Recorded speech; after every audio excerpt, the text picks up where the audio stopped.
Up to this point in history, much of the writing that was done for the purpose of storing information.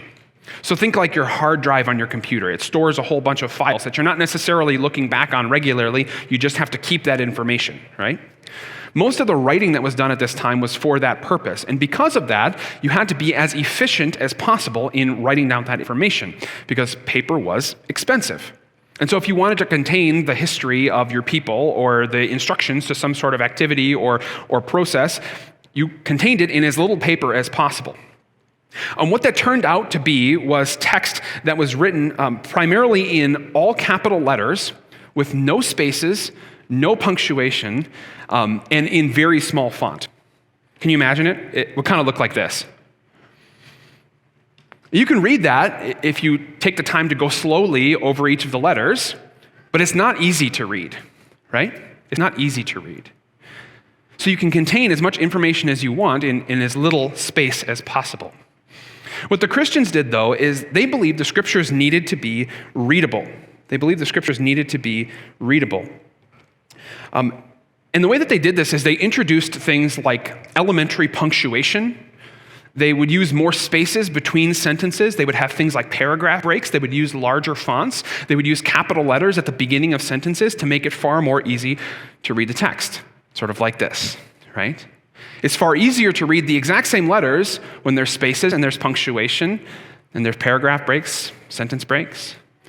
The Christians believed that the scriptures needed to be copied this way because they expected to read them regularly. They weren't just a book they put on the shelf to store information. It was a living document that they were using regularly. On top of this, the Christians were the first ones who really copied the scripture They primarily used the Codex. They copied the scripture using the Codex. Now you might wonder, okay, what's a codex? A codex is what you primarily think of as a book today, okay? So it's pages bound on one side. This is a codex, okay? Compare that to a scroll. At that time, 95% of all the writing that was done on a scroll. But the Christians uniquely used the Codex almost exclusively. 75% of all the writing that the Christians did, both scripture and not, was done in Codex form. And when it came to the scriptures specifically, they almost exclusively used the Codex. Why would you use the Codex? I mean, to be honest, making a Codex is a lot harder than using a scroll. If you want to make a scroll, you just get a piece of papyrus and you start writing and you roll it up when you're done. But if you're making a codex, you need to estimate how many pages you need, cut those pages out of papyrus, write on those pages, make sure you don't mix up the order of the pages, and then make sure you bind them on one side. It's a lot of extra work. So why did the Christians do it? Well, maybe to understand, go back to those 5% of things that were written by the ancient world that were in codex form. They were primarily things like manuals. So like a cookbook, or like if you wanted to write down the directions for how to build a bridge, you would put it in a codex form. Because codices were smaller, they were easier to transport, and they were easier to reference, because in a scroll, you have to open up the whole thing and literally scroll to the spot you want to be at. With a codex, you can open to a specific page and reference exactly what you want to reference. So can you see why the Christians used the codex?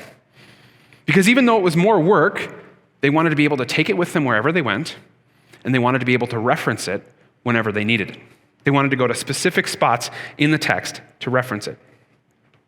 Let me ask you this. How many of us want to bring a Bible along with us wherever we go? Let me ask a different question. How many of us see the need to bring a Bible along with us wherever we go? You might say to yourself, okay, but I have my Bible on my phone. My phone's in my pocket. I've always got the Bible with me. How many times do you open it a day?